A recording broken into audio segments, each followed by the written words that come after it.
Hey everyone, and welcome back to PDA UK. And in this episode, we are continuing our series with Chris Leasmith from the Grumpy Gits, and we're talking about ADHD and the ongoing journey he's been on for understanding ADHD and understanding himself within that.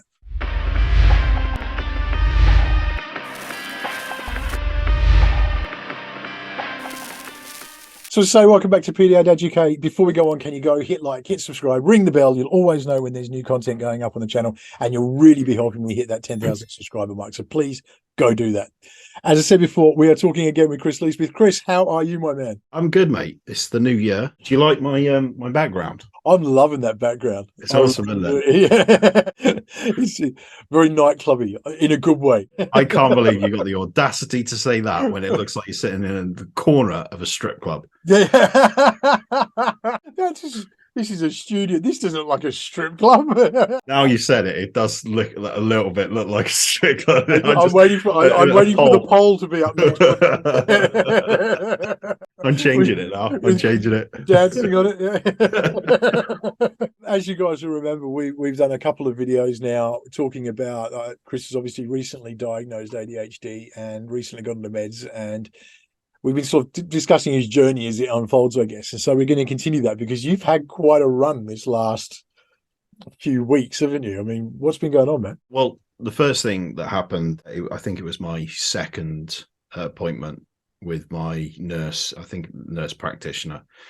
And we had a worrying reading for my blood pressure. And it was, I think it was 144/101. And means nothing to me. You could say that and I go, oh, good. Yeah. The normal boundaries for blood pressure is 120/80. So 144/101 is high. Is high, and it's getting to dangerous levels. And the first thought that he had was it's the ADHD medication, which scared the hell out of me. Not only because I was thinking like my heart's going to go pop any second and unalive me, but the second thing was I'd have to stop taking the medication, which honestly, I know it sounds bad, but it's almost as bad as unaliving, because I got my life back. It wasn't really an option, so I tried absolutely everything.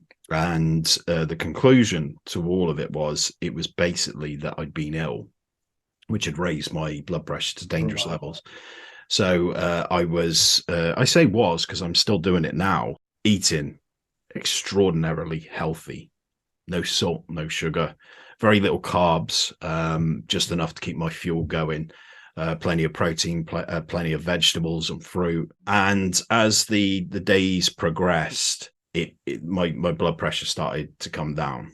So I think it was a healthy helping of the healthy lifestyle, but on the side of it, it was my body, readjusting, repairing. So yeah, your immune system settling almost. Yeah, but it petrified me. It was a horrible time. I felt when you told me about that before, I kind of felt like for you it had been, you kind of got the winning lottery ticket. And then they come back and say, "Oh, actually, you've missed the deadline." And you're like, "Oh, fucking what?" Like it's that sort of thing. I was gutted because I thought to myself, I'm not going to give this up without a fight. And I explained to him, look, this is the changes that it's made, and I don't know what to do. What are the other options? And he was talking about non-stimulants, and I asked him flat out, like, what are the success rates? How does it affect me, the non-stimulants compared to the stimulants? And fair play to him, he came out with a straight answer, and he said they don't work as well. Yeah. And that for me, that was literally the worst news, and it would take up to 3 months to kick in as well. Jeez. So I was petrified, and I was determined to try everything in my power to get my blood pressure under control. But then obviously that wasn't the worst of it, because I got my blood pressure under control. Really, really great news. I stay on the medication, but then I run out. I remember you talked to me about this when it was because you kind of got notified, didn't you, that it's going to run out and we're not going to get it to you in time. Yeah. So how long did you go without it?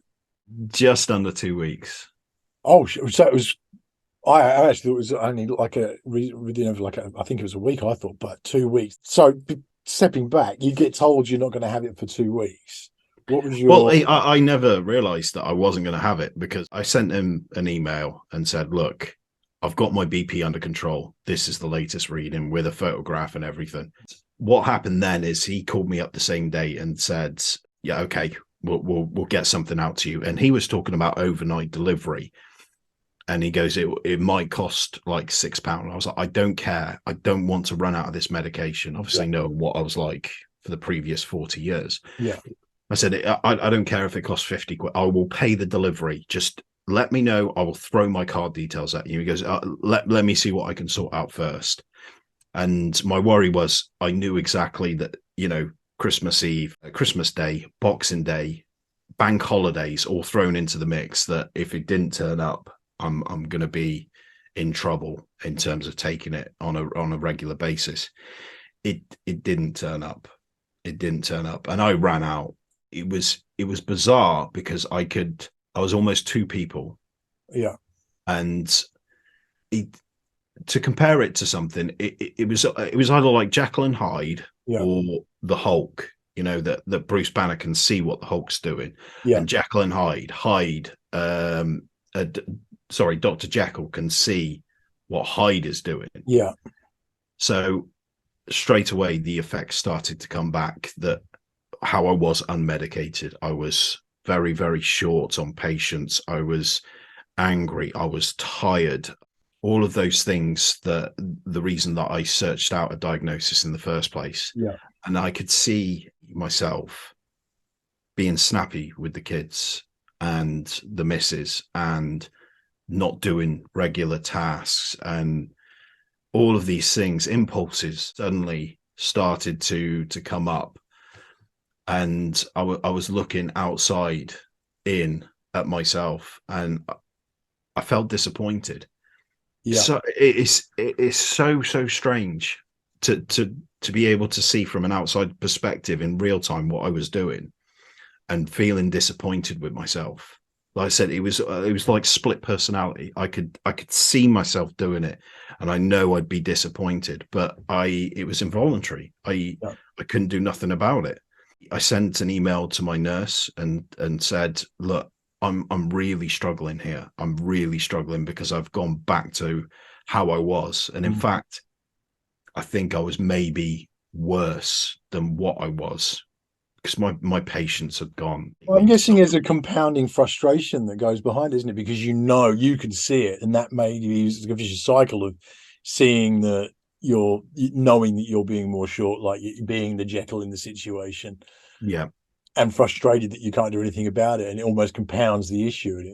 The other thing that I found, it was quite interesting because I got to see how my personality was off the medication once more.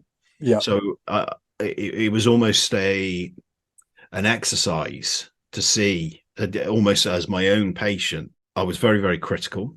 I was very, very negative. And it was something that I would always hone in on when I was unmedicated, that I would look for a weakness or I would always look for the worst in people without fail. And I kind of knew what their weaknesses were at that point. And now I'm back medicated. I'm not looking for the negative. I'm not looking for the nasty. It was quite a nasty exercise that I used to do, that I would need to pinpoint someone's weak points to, I don't know if it's too much of a stretch to use the word, but almost manipulate. That I found if I knew their weakness and I knew how to push someone's buttons, that I could manipulate that to a certain degree. And I think I've openly said it on the podcast when I was unmedicated, that I use like Jedi mind tricks. But I think there is something in that because I've looked at someone in a way that normal people wouldn't look at someone, and I know what makes them angry and what makes them tick and their negatives and their weaknesses. I can manipulate them in a way. And it's now almost subconscious, isn't it? It's not a conscious thing. It's something I've noticed with my daughter. Yeah, she's got it's like a sixth sense to it almost, that she can, when she wants to attack, verbally. She Yeah. knows exactly where to hit. It's just going to, like, drive a dagger in, and you kind of got to, you learn to control it. Sort of breathe, just sort of try to tackle the situation. But she's not even aware she's doing it to a degree. I mean, she's aware that she's saying something, but this instinct to, like, completely hone in on the one thing that's going to really destroy someone. It's almost a gift. It's just unbelievable. It's along the lines of an assassin. It's kind of like I don't know if it's a real thing, but mental assassin, where you can break someone without even touching them. It's not the Jedi mind trick. It's more force choke, isn't it? It is, yeah, it is. It's like you can take their breath away with a few words. It's like you've hurt them that much. Trail of corpses behind you as you walk through life. It's an interesting thing to talk about, actually, because something we haven't discussed is that sort of, when you reflect back and you see those things, my guess is, so I do this to myself. You think of something, I think of something I said to someone when I was 12, and why did I say that? And it sits there and weighs me down, and it keep me awake at night. Yeah. I remember my mum got like a J Blue thing to clean the toilet, like, one of the hangy baskets. Yeah. Oh, you don't believe in those things, do you? And she looked quite offended. Well, they help, don't they? I was like, oh yeah, yeah. And it still haunts me today. She doesn't even remember. But for me, so for you, I mean, when you look back and you see these things said and done, and you had, it was part of your being an ADHDer. But how do you deal with that? Do you feel like a guilt or remorse, or are you like, well, no, I need to just accept who I am, that part of me, and I'm dealing with it now? I think it's the former. When I was unmedicated for that brief period, I was so angry. I was angry at everything. I was angry at the nurse. I was angry at the postal service. I was angry at the pharmacy that was sorting it out. I was angry with myself for lashing out. Now that I'm back on medication, I don't feel angry at anything that had happened. There's nothing I can change about that. The one thing I can change, though, is that it never happens again, and it's something that I reinforce with the nurse. One of the things, because my medication came through a couple of days ago, took one, literally, it barely even left the delivery driver's hand, and I was like, give make sure I only take one. But yeah, it's like fisting it down my throat. So it's like, get in my bloodstream. So is it a suppository? I don't think crack addicts go through that as much as what I did. I was like, I need this. So yeah, and I sat in the front room, and I just waited for the effects. And the first thing that happened, because I said in the first video that there was pressure on my head, and that was very, very low dosage. There was pressure, and I could feel, like, my brain kicking in and everything. This time, I obviously had gone through that brief period, but there was no pressure in my head. The one thing that I noticed was my eyes. Suddenly, weightlessness. I think you can tell with a lot of the photos that that have been taken of me previously, is that my eyes, you were very, very lucky to catch a photo of me with my eyes open, or they were kind of like very, very like this. Yeah. And that's me holding them up. On ADHD medication, they're wide and they feel weightless, and I feel the energy, and my brain wants to do more. It's kind of like looking for tasks to do now. And that first day, so I sat on a chair, and I sat for 20 minutes, and I felt, I didn't know what to expect. I thought it was going to be that egg on the brain sort of distributed all over, but it didn't happen like that. It was kind of like my eyes suddenly widened, and then I stood up, and I was like, I almost feel weightless. And house was a state, absolute state. Obviously the wife's working and stuff, kind of left to me to do the housework. And then I was like, yeah, fuck this, I'm grabbing a bin bag, going around the house non-stop, tidying up the kids' room, tidying up the kitchen, dining room, living room, our bedroom, everything. I was going round, and I got more done in those 4 hours before I had to pick up the kids from school than I'd done for the 2 weeks that I was off. Task after task I after get task after task. it's that thing Roger Ramjet, the proton pill kind of thing. It feels to Yeah. me when you're doing it's almost like that. It's like suddenly boom, and then my abilities are unleashed for the world. It is. It goes back to that superpower thing that I said about, because I just felt weightless. So all of my strength returned, all of my stamina, all of my mental stamina as well had just returned, and suddenly I could think, I could move, I could do anything that I wanted, and the world was my oyster again. The one thing that I did want to bring up though is before I'd run out of medication, because I was on 27 for a long time, and I'd had to stay on 27 because of my blood pressure. The effects of the medication started to wear off while I was on 27. I was almost maybe 2/3 of what I was when I was first on it. So there was that I could feel the creep of the negative that I talked about. I could feel like it creeping back. I could feel like my old self. I would have to fight myself to not get angry. You know, kid does something and, you know, he knows he's done wrong. He knows he wasn't supposed to be doing it. Usually, again, unmedicated, I'd fly off the handle. But this time, when it was, when I first started taking it, it was kind of like, don't worry, I'll sort it. Don't do it again. Now, my first thought was, I'm going to kill him. I'm going to kill him. In my head, there was a mental bout each time, and it would go on for that just a brief moment, and I would say it through gritted teeth this time. So it would be, don't worry, don't do it again, I'll sort it. But I could feel that frustration and anger, and that's when I said to the nurse, I think I need to up my dose, because this isn't working. And he confirmed it, and we knew it from the start. He said that you are very, very unmedicated because of your size. Hates calling me like big, or I'm not fat, but he's not like that, you're just a giant. Yeah. He hated. It made him really uncomfortable. In the room, I'm like, it's an eclipse. Oh no, it's just Chris. It made him really uncomfortable to say it though, and he was like, he was trying to find the right words, not for me to take offense, or he just assumed I'd take offense. So he was like, because you're a large guy, bigger than average, and it was like, look, you can just say that I'm a big guy. I'm not going to take offense to it, okay? But I do need to up my dosage. So I'm going to be going on 36, because I'm on 27 now. Yeah. Sorry, 27. So I'll be on 38, and I've received that. So I'm good till March now. So what I'm going to do is, because obviously I had that break without any medication, I'm going to take it up to the point where I was at like 2/3 before Christmas, where it wasn't fully working. And then I'm going to start taking the 38 to carry on.